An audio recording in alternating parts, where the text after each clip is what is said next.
Machiavelli in this Illuminati, all through your body. The blows like a 12-gauge shot. Feel me? And God said He should send His one begotten Son to lead the wild into the ways. Follow me. Yo les postos, c'est Sacha, bienvenue dans cette nouvelle vidéo. Donc Neymar veut trouver un accord avec le FC Barcelone. Neymar et le FC Barcelone se livrent actuellement, comme vous le savez, une bataille au tribunal. Le joueur veut toucher l'intégralité de la prime de prolongation qui avait été accordée avec le club en 2016. Les dirigeants barcelonais refusent de la payer et exigent même le remboursement d'une première partie de la somme totale de 40 millions d'euros qui était déjà arrivée sur les comptes du Brésilien. Donc le 21 octobre prochain, les deux parties devront remettre leurs conclusions au juge pour que ce dernier puisse livrer son verdict final. D'ici là, les deux parties peuvent encore trouver un accord à l'amiable, ce qu'avait déjà voulu faire le clan Neymar la première fois. C'est ce qu'ils nous font croire, hein. Je peux te dire que si Neymar peut leur prendre tout ce qu'ils ont, il va pas se gêner. Donc aujourd'hui, certains médias, encore pour ne pas les citer parce que ça nous ferait mal à la bouche, confirment que le joueur veut à tout prix trouver une solution avec son ancienne formation. C'est faux. En plus, les Barcelonais, eux, refusent, puisqu'ils sont convaincus que le juge leur donnera raison.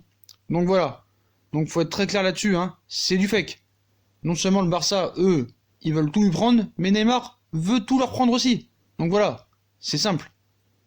Donc c'est marrant, parce que il y en avait encore certains qui pensaient que le Barça voulait réellement recruter Neymar. Si c'était le cas, les 120 millions d'euros n'auraient pas servi au transfert de Griezmann, et le Barça n'aurait pas laissé Coutinho, qui parmi les joueurs de la transaction était le seul à pouvoir peut-être intéresser le PSG. Donc là, vraiment, c'est n'importe quoi. Donc en fait, dans ce procès, ce qu'il faut savoir et ce qu'il faut s'intéresser, c'est qu'est-ce qui cloche réellement? Pourquoi ça coince entre le Barça et Neymar dans ce procès?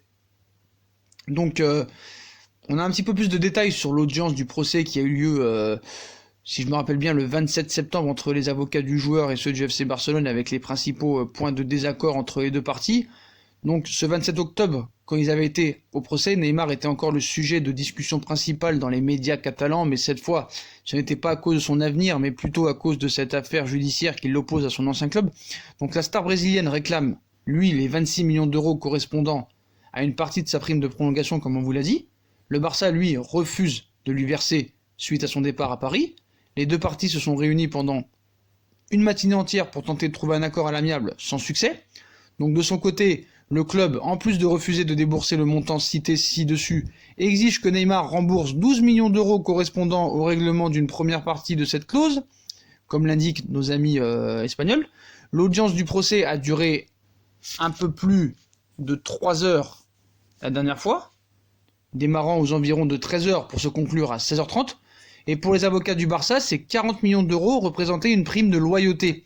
Et le joueur ne devait en toucher l'intégralité qu'en juin 2021, à la fin de son dernier contrat avec le champion d'Espagne en titre. Il était donc impératif qu'il reste à Barcelone pour que le total de la somme arrive sur son compte en banque. Déjà bien fourni.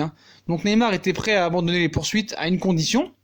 Un accord avait même été trouvé à l'époque pour qu'une première partie de 12 millions d'euros, donc comme on vous l'a dit, soit avancée en raison des problèmes financiers du clan Neymar au Brésil.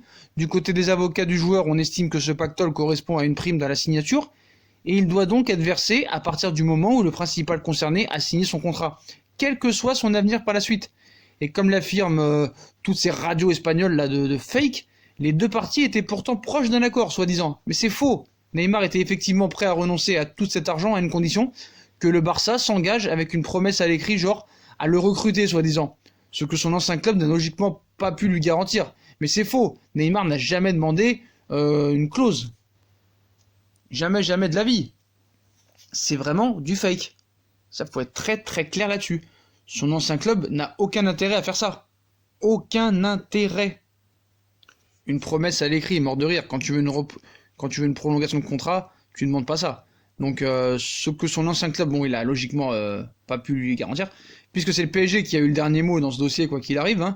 Et maintenant, le juge a fixé une deadline au 21 octobre pour que les deux parties présentent leurs conclusions à l'écrit avant de pouvoir trancher définitivement sur ce dossier. Donc un accord à l'amiable peut toujours être trouvé, mais il ne sera pas trouvé. Voilà. Personne ne veut faire de cadeau de l'un à l'autre. Donc 40 millions de primes d'éthique, et encore et toujours des Catalans de la Creuse qui viennent nous parler d'amour du maillot. Et le Tebas, là, on l'entend pas dans tout ça, monsieur Tebas. Donc prime de loyauté, 40 millions d'euros, ça en dit long sur ce qu'il faut allonger pour qu'il soit loyal, en fait. Hein. Là, je reviens, mais quand tu vois ça, si c'est vrai, t'as envie de vomir. Donc prime de loyauté pour Neymar, 40 millions d'euros. Bon, pour ceux qui disent que Messi aurait pu avoir un plus gros salaire à City, mais il a refusé, vous comprenez maintenant pourquoi il a refusé. Prime de loyauté pour Neymar, 40 millions d'euros. On touche bien le fond. Voilà, donc voilà les potos, comme d'habitude, si on a kiffé la vidéo, on like, on partage, on s'abonne, dites-moi en commentaire ce que vous pensez de cet accord ou pas cet accord, voilà, on s'en fout un petit peu. Donc likez, partagez, commentez, venez nous suivre sur les réseaux sociaux, puis à plus tard les potos, tchuss.